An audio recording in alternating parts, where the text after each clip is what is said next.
Hello, नमस्कार प्यारे विद्यार्थियों, आप सभी का आपके अपने YouTube channel today current information पर स्वागत है। आज के इस सेशन में हम कक्षा 12 चित्रकला का मॉडल पेपर नंबर 5 हल करेंगे। 4 मॉडल पेपर हमने पिछली क्लास में देखे थे, जो इस चैनल पर प्ले लिस्ट में उपलब्ध है, आप वहां से जाकर देख सकते हैं। ये जो मॉडल पेपर है आपके 7 मार्च को जो चित्रकला का बोर्ड का पेपर होने वाला है, उसमें अति महत्वपूर्ण साबित होगा। हम आपको इस चैनल पर मॉडल पेपर भी हल करवाएंगे और आपको पिछली जो बोर्ड की टॉपर्स की कॉपियाँ उनको भी बताएंगे, आपको ये रणनीति भी बताएंगे कि आपको पेपर कैसे हल करना है और कॉपी में किस प्रकार प्रश्नों को हल करना है। हमारे साथ जुड़े रहे। यदि चैनल पर नए हैं तो चैनल को सब्सक्राइब करें, अपने दोस्तों के साथ शेयर करें। इसकी पीडीएफ और टेलीग्राम ग्रुप में मिल जाएगी। टेलीग्राम ग्रुप का लिंक है इस वीडियो के डिस्क्रिप्शन में दिया गया है। चलिए अपना सेशन शुरू करते हैं। इसमें जो खंड है वो छोटे प्रश्नों से संबंधित होगा। इसमें पहला प्रश्न है वो एबीसीडी संबंधित है। एबीसीडी में पहला प्रश्न है 24 जैन तीर्थंकरों के जन्म से लेकर निर्माण तक की जो विविध घटना उसका वर्णन किस में किया गया, यानी किस ग्रंथ में है जो जैन समाज के 24 जैन तीर्थंकर है उसकी जन्म से लेकर निर्वाण तक की विविध घटनाओं को वर्णन किया गया। जो कल्पसूत्र ग्रंथ है उसमें इन सभी घटनाओं को वर्णन किया गया। इसमें ऑप्शन ए है वो सही होगा, ये आपको विशेष रूप से ध्यान में रखना है। आगे दूसरा प्रश्न है पांडुलिपि के आवरण को पटलिस कहा जाता था, ये बना होता था। जो पांडुलिपि का आवरण था वो किससे बना होता था? जो पांडुलिपि का आवरण था वो लकड़ी का बना होता था, इसे पटलिस कहा जाता है, ये आपको विशेष रूप से ध्यान में रखना है। आगे तीसरा प्रश्न है कौन से ग्रंथ में भगवान श्री कृष्ण के जन्म से लेकर उनकी लीला तक के विभिन्न दृश्यों को बताया गया है? जो ऐसा कौन सा ग्रंथ है जिसमें भगवान श्री कृष्ण का जो जन्म हुआ उससे लेकर उसके उनके निधन तक का जो सभी लीलाएं उसको दर्शाया गया है? जो भागवत पुराण है वो भगवान कृष्ण के जन्म से लेकर उनकी सभी लीलाओं संबंधित है। इसमें ऑप्शन 6 है वो सही होगा। चौथा प्रश्न है मुगल चित्रकला किस प्रकार की चित्रकला है? जो मुगल चित्रकला है वो लघु चित्रकला, इसमें ऑप्शन ए है वो सही होगा। पांचवा प्रश्न है मुगल चित्रकला भारत के किस क्षेत्र में विकसित हुई? जो मुगल चित्रकला है वो उत्तरी भारत में विकसित हुई, इसमें ऑप्शन सी है वो सही होगा। छठा प्रश्न है मधुबनी चित्रकला में कुलदेवी यानी काली का चित्र बनाया जाता है। जो मधुबनी चित्रकला उसमें कुलदेवी का चित्र है घर के पूरी भाग में बनाया जाता है, इसमें ऑप्शन बे है वो सही होगा। ये आपको विशेष रूप से ध्यान में रखना है। जो मधुबनी चित्रकला इससे हर बार प्रश्न पूछा जाता है, ये अति महत्वपूर्ण आपको विशेष रूप से ध्यान में रखना है। इसकी विशेषता है इसमें कौन से चित्र है किस भाग में बनाए जाते हैं। सातवां प्रश्न है मधुबनी चित्र परंपरा में घर के कितने क्षेत्रों में चित्र बनाए जाते हैं? जो मधुबनी चित्र परंपरा है उसमें घर के 3 क्षेत्रों में चित्र बनाए जाते हैं, इसमें ऑप्शन से है वो सही होगा। इस प्रकार आपके छोटे आधे नंबर वाले 7 एबीसीडी वाले प्रश्न पूछे जाएंगे। जो दूसरा प्रश्न है रिक्त स्थान संबंधित होगा। इसमें पहला है मुगल चित्रकला ने कई खालजगा चित्रकला शैली और भारतीय चित्रकला शैलियों को प्रेरित किया। जो मुगल चित्रकला उसने कई पूर्ववर्ती चित्रकला शैली और भारतीय चित्रकला शैलियों को प्रेरित किया। दूसरा प्रश्न है मुगल कालीन चित्रकला को समझने के लिए प्राय मुगल कालीन राजनीति और खालजगा को ध्यान में रखा जाता है। जो मुगल कालीन चित्रकला उसको समझने के लिए जो मुगल काल की राजनीति और उस समय की वंशावली है उसको विशेष रूप से ध्यान में रखा जाता है। तीसरा प्रश्न है 1960 और 70 के दशक में चाहे चित्र बनाना हो, छापना हो, मूर्तिकला हो, खालजगा कलाकारों को व्यापक रूप से पसंद थी। 1960 से 70 के दशक में चित्र बनाने के लिए, छापने के लिए, मूर्तिकला के लिए जो कलाकार थे उनको अमूर्तता व्यापक रूप से पसंद थी। चौथा प्रश्न है मिथिला चित्रकला चित्रों में खालजगा को पसंद नहीं करते। जो मिथिला कलाकार थे वो चित्रों में खाली स्थानों को पसंद नहीं करते थे, इसमें सही उत्तर है वो खाली स्थान होगा। ये आपको विशेष रूप से ध्यान में रखना है।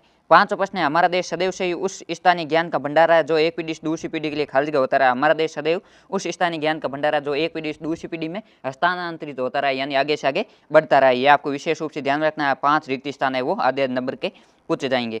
आगे तीसरा प्रश्न है वो अतिलघुरात्मक प्रश्न है जिसका उत्तर आपको एक शब्द या एक पंक्ति में देना है। ये भी आधे नंबर के रहने वाले 10 अतिलघुरात्मक प्रश्न पूछे जाएंगे। इसमें पहला है मीर सैयद अली को किस तरह के विषय अधिक प्रिय थे? मीर सैयद अली को लौकिक और भौतिक जीवन से संबंधित विषयों का चित्रण है वो अधिक प्रिय था, यानी जो लौकिक और भौतिक जीवन से संबंधित घटनाएं थी उनका चित्रण अधिक प्रिय था। आगे दूसरा प्रश्न है अकबरकालीन चित्रों में कौन से रंगों का प्रयोग किया गया? जो अकबरकालीन चित्र है उसमें चित्रकारों ने केसरिया, पीला, नीला, लाल, गुलाबी और हरे रंगों का प्रयोग किया था। तीसरा प्रश्न है हजरत निजामुद्दीन औलिया और अमीर खुसरो का चित्र किस म्यूजियम में संग्रहित है? जो हजरत निजामुद्दीन औलिया और अमीर खुसरो का चित्र है वो नेशनल म्यूजियम नई दिल्ली में संग्रहित है। ये आपको विशेष रूप से ध्यान में रखना है। चौथा प्रश्न है दक्कन चित्रकला शैली के चित्रों में किन रंगों का प्रयोग किया जाता है? जो दक्कन चित्रकला शैली उसके चित्रों में चमकदार लाल, नीले, सफेद और पीले रंगों का प्रयोग किया गया है। पांचवा प्रश्न है हजरत निजामुद्दीन औलिया और अमीर खुसरो नामक चित्र की विशेषता क्या है? ये चित्र आपके जो नेशनल म्यूजियम नई दिल्ली है उसमें संग्रहित है। इस चित्र की विशेषता ये चित्र सादगी से परिपूर्ण है और दरबारी चित्रकला की तकनीकी और कलात्मकता से मुक्त है, यानी इसमें जैसा वास्तविकता को दर्शाया गया है इसमें किसी भी प्रकार की दरबारी चित्रकला की जो कलात्मकता है उसको नहीं बताया गया है। ये सादगी से परिपूर्ण है, यानी सादगी में इसको बनाया गया है। आगे छठा प्रश्न है 90 के दशक में कलाकारों का ध्यान किस नए माध्यम ने खींचा? 1990 के दशक में कलाकारों का ध्यान एक नए माध्यम जो वीडियो था उसने खींचा था, ये आपको विशेष रूप से ध्यान में रखना है। 7वां प्रश्न है, पिठोरो चित्र में क्या दर्शाया जाता है? जो पिठोरो चित्र है उनमें विशेष या आभार प्रदर्शन करने वाले अवसरों को दर्शाया जाता है, ये विशेष रूप से ध्यान में रखना है। कई बार परीक्षा में पूछा गया है कि पिठोरो चित्र किस समय वो दर्शाया जाता है या उसमें क्या दर्शाया जाता है। 8वां प्रश्न है, पश्चिमी भारतीय चित्रकला किसके संरक्षण में पनपी और क्यों? जो पश्चिमी भारतीय चित्रकला है वो धनाढ़ सामंतों, संपन्न व्यापारियों और सौदागरों के संरक्षण में पनपी, क्योंकि ये सभी वहाँ के व्यापार द्वारा धनी और समृद्ध हो गए थे। ये आपको विशेष रूप से ध्यान में रखना है। जो पश्चिमी भारतीय चित्रकला है वो जो धनाढ़ यानी धनवान, सामंत, व्यापारी और सौदागर थे उनके संरक्षण में पनपी थी। 9वां प्रश्न है, उत्तर ध्यान सूत्र में किसकी शिक्षा लिखी हुई? ये उत्तर ध्यान सूत्र है अति महत्वपूर्ण है। इसमें जो भगवान महावीर स्वामी की शिक्षाएं वो लिखी गई है, ये विशेष रूप से ध्यान रखना। आपसे पूछा जा सकता है कि भगवान महावीर स्वामी की शिक्षाएं किस ग्रंथ में संकलित है? ये जो उत्तर ध्यान सूत्र है उसमें संकलित है। 10वां प्रश्न है, पहाड़ी चित्रों में क्षितिज रेखा का अंकन कहाँ किया गया? जो पहाड़ी चित्र है उसमें क्षितिज रेखा का अंकन वह ऊपर की तरफ किया गया है, ये विशेष रूप से ध्यान में रखना है। इस प्रकार आपके छोटे 10 प्रश्न है वो आधे नंबर के पूछे जाएंगे, यह विशेष रूप से ध्यान में रखना है।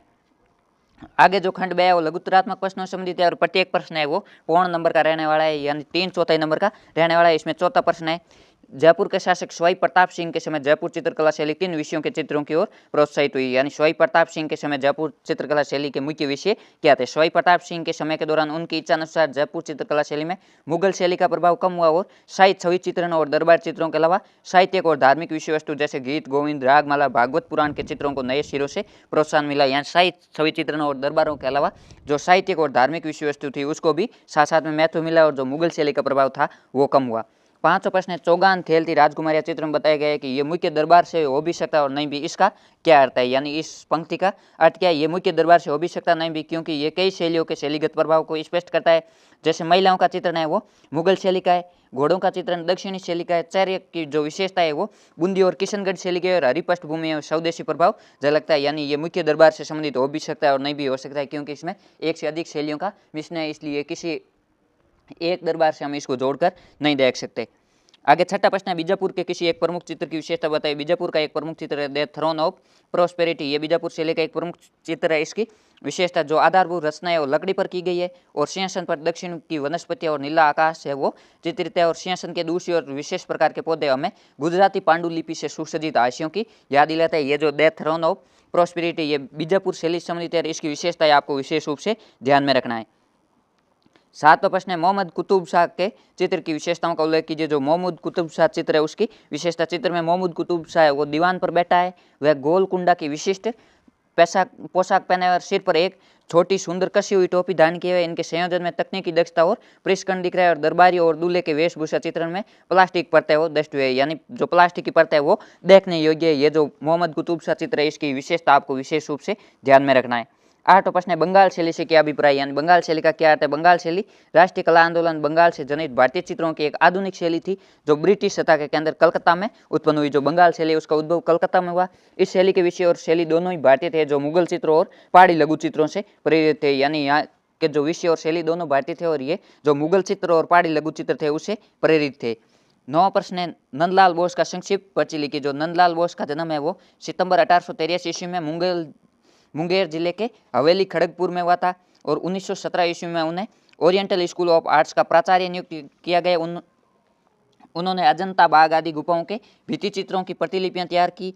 उन्हें कांग्रेस के जो हरिपुरा अधिवेशन हुआ उसके पैनलों के निर्माण हेतु गांधी जी ने आमंत्रित भी किया। वे शांति निकेतन में कला विभाग में अध्यक्ष पद पर नियुक्त हुए। ये नंदलाल बोस का जो परिचय आपको विशेष रूप से ध्यान में रखना है। 10वां प्रश्न है, ट्राइम्फ ऑफ लेबर से आप क्या समझते हैं? ये अति महत्वपूर्ण प्रश्न है, परीक्षा में कई बार पूछा गया है। ट्राइम्फ ऑफ लेबर यानी श्रम की विजय एक विशाल का कांस्य मूर्ति शिल्पी, यानी ये कांस्य की मूर्ति कला है जो खुली हवा में बनाई गई है। इसका निर्माण मूर्तिकार देवी प्रसाद राय चौधरी ने किया। यह आपको विशेष रूप से ध्यान में रखना है। जो ट्राइम्फ ऑफ लेबर है इसका निर्माण है देवी प्रसाद राय चौधरी ने किया और इसे 1959 ईस्वी में गणतंत्र दिवस की पूर्व संध्या पर इसे मरीना बीच चेन्नई में स्थापित की गई। यह आपको विशेष रूप से ध्यान में रखना है। ये जो ट्राइम्फ ऑफ लेबर या श्रम की विजय जो मूर्ति है वो मरीना बीच चेन्नई में स्थापित है।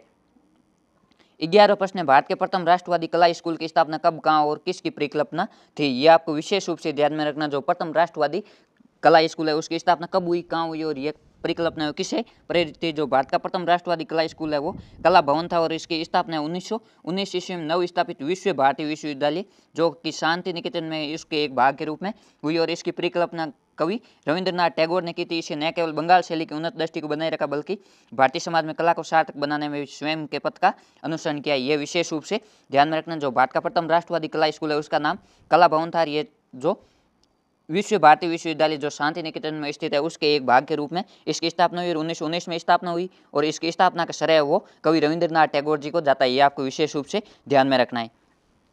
आगे जो खंड है वो दीर्घ उत्तरीय प्रश्नों से संबंधित है। इसमें प्रत्येक उत्तर का है वो 1.5 नंबर का रहने वाला है। इसका उत्तर है वो 150 शब्दों यानी 10 से 15 लाइन में देना है। इसमें 12 प्रश्न है। जेमिनी रॉय द्वारा चित्रित जो महिला के साथ बालक चित्र की व्याख्या कीजिए। जो महिला के साथ बालक चित्र है उसमें ये जेमिनी रॉय द्वारा बनाया गया। इसमें महिला के साथ बालक नामक चित्र ये जेमिनी रॉय द्वारा 1940 ईस्वी में बनाया गया गवास चित्र है जो कि पेपर पर बनाया गया। इस चित्र में बहुत ही साधारण रंग द्वारा गतिपूर्ण रेखाओं का प्रयोग किया गया है जो उनकी तुलिका के अभ्यास के साधारण भावनात्मक व्यक्तित्व को भी स्पष्ट करता है। आकृतियां लाल ईंट के रंग की पृष्ठभूमि मंद पीले रंग में से चित्रित की गई। जो बांकुरा में उनके गरे गांव की टेराकोटा नक्काशी का गेरू रंग है और जो चित्र की द्विआयामी प्रकृति और बड़े सरल ढंग से उसे कपड़े पर चित्रित करना उसकी स्वयं की खोज है। चित्र में सादगी और शुद्धता दोनों ही दिखाई देती है। उन्होंने ड्राइंग को आउटलाइन करने के लिए काले रंग का प्रयोग किया। ये जो जेमिनी रॉय का चित्र महिला के साथ बालक है इसको विशेषता आपको विशेष रूप से ध्यान में रखनी है। इसके अथवा में बंगाल चित्रकला शैली की मुख्य विशेषताओं को रेखांकित कीजिए। ये अति महत्वपूर्ण प्रश्न है। पिछली परीक्षा में कई बार पूछा गया है। जो बंगाल चित्रकला शैली उसकी मुख्य विशेषता पहली है। इसके प्रेरणा स्रोत पहाड़ी अजंता मुगल और राजस्थानी लघु चित्र थे। इस शैली में भारतीय परंपरा संस्कृति धर्म इतिहास का समावेश है। इसके चित्रों की जो रंग योजना है उसको वॉश तकनीक के नाम से जाना जाता है। ये आपसे पूछा जा सकता है कि वॉश तकनीक है वो किस चित्रकला शैली संबंधित है। जो वॉश तकनीक है वो बंगाल चित्र शैली से संबंधित है। बंगाल चित्र शैली में रेखांकन के महत्व को पुनः प्रतिष्ठित किया गया है। ये विशेषता आपको विशेष रूप से ध्यान में रखनी है। आगे 13वां प्रश्न है अनुपम सूद की कलाकृति दीवारों की विशेषताओं को स्पष्ट कीजिए। जो अनुपम सूद की कलाकृति दीवारों है उसकी विशेषता बतानी है आपको। कलाकृति दीवारों की विशेषता अनुपम सूद द्वारा 1982 ईस्वी में दीवारों की यानी ओप वॉल्स चित्र को जिंक प्लेट से कागज पर छापा गया। ये एक नक्काशी यानी एचिंग चित्र है। इस चित्र में उन्होंने एक महिला के रिक्त मुख आकृति आउट ऑफ फेस के द्वारा एक नारी के दिलचस्प रूप का वर्णन किया। इस नक्काशी के द्वारा मुख आकृति में विवरणों की अनुपस्थिति में भी अनुपम सूद ने विषाद और दुखद भावों को सहजता से प्रकट किया। जो समाज के हाशिए पर रह रहे समाज के लोगों की स्थिति का प्रतीकात्मक चित्रण है। यह चित्र फुटपाथ पर एक जर्जर दीवार के सहारे बैठी एक महिला का है जिसका चेहरा दिखाई नहीं दे रहा है। चेहरे की ये अनुपस्थिति एक उदास और दुखद अभिव्यक्ति दे रही है। अग्रभूमि में नीचे जमीन पर एक सोते हुए वस्त्रहीन गरीब व्यक्ति का अधोभाग दिखाए गए। इसके विपरीत महिलाओं को कपड़ों पर दिखाए गए। ये संपूर्ण संयोजन इस छायाचित्र में विषाद के भाव को अभिव्यक्त करता है। यानी इसमें मुख्य रूप से जो विषाद का भाव है उसको बताया गया है। इसके अथवा में आधुनिक भारतीय कला में कलकत्ता कला समूह की भूमिका को स्पष्ट कीजिए। जो मॉडर्न इंडियन आर्ट है उसमें कलकत्ता आर्ट ग्रुप की क्या भूमिका है इसको आपको बताना है। इसमें 1943 में मूर्तिकार प्रदोष दास गुप्ता के नेतृत्व में कलकत्ता कला समूह का गठन किया गया। यह समूह ऐसी कला में विश्वास करता है जो सार्वभौमिक चरित्र की थी और पुराने मूल्यों से मुक्ति। वे चाहते थे कि उनके चित्र और मूर्तियां जो तत्कालीन समय उसको दर्शाई। उन्होंने विस्तृत विवरण को छोड़ अपने दृश्य की अभिव्यक्ति को सरल बनाना शुरू किया। इस प्रकार के प्रयास से वे सामग्री सतह रूप रंगों के जो विभिन्न प्रकार है बनावट आदि तत्वों पर जोर दे पाए।